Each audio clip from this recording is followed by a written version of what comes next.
السلام عليكم الإخوان. الإدارة الرسمية للإخوان الجامعة الملكية كتعلن مباريات اللي غادي تقام في دات فيفا القادمة في شهر مارس، ولا اللي غادي تجمع المنتخب الوطني المغربي بمنتخب الإكوادور يوم 27 مارس على أرضية ملعب متروبوليتانو بمدريد، والثانية اللي غادي تجمع المنتخب الوطني المغربي 31 من نفس الشهر فرنسا بمدينة لونس بمنتخب الباراغواي. فاليوم غادي نتعرفوا على الأسلوب ديال لعب هاد الفريقين، المهم غادي نتعرفوا عليهم بصفة عامة. الأول الإخوان متنساوش تتابعوا معنا المقطع حتى الأخير، متنساوش واحد اللايك، شاركونا بالآراء ديالكم في التعليقات. يلا غدا ندوزو نتعرفوا على المنتخب ونبداو اولا في التعرف على منتخب الاكوادور. منتخب الاكوادور واللي احتل المرتبه الثانيه في تصفيات كاس العالم ديال قاره امريكا اللاتينيه خلف بطل العالم منتخب الارجنتين.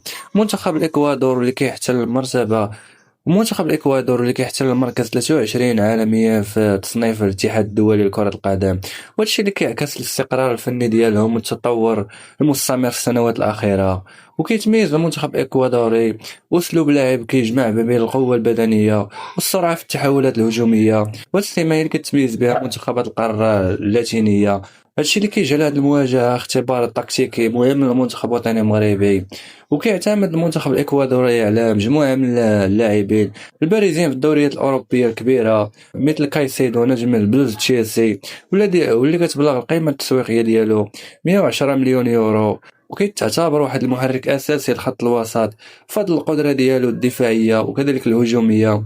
وكان كذلك مدافع بي اس جي ويليام باتشو اللي كتبلغ القيمة السوقية ديالو حتى هو 70 مليون يورو، واللي كيتميز بالقوة البدنية والصلابة الدفاعية. وهاد الأسماء كتعكس القيمة العالية لتشكيلة الإكوادور اللي كتضم عناصر شابة كتلعب على أعلى مستوى تنافسي في أوروبا الإخوان.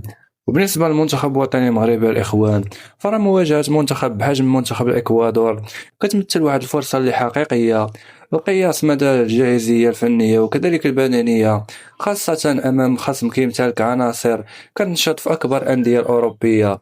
وهادشي اللي كيجعل هذا اللقاء واحد المحطة مهمة للتحضير لكأس العالم 2026. أما بالنسبة للمنتخب الباراغواي، منتخب الباراغواي واللي حتى هو تمكن من أنه يحجز مكانه في كأس العالم 2026. منتخب باراغواي واللي مر في المرتبة السادسة خلف المنتخب البرازيلي ب 28 نقطة في تصفيات أمريكا اللاتينية. منتخب الباراغواي اللي كيحتل الرتبة 40 عالميا في تصنيف الاتحاد الدولي فيفا الإخوان المنتخبات. وكيتميز أسلوب لعب منتخب الباراغواي بالصلابة الدفاعية والانضباط التكتيكي العالي والاعتماد على الكرة الطويلة واللعب المباشر.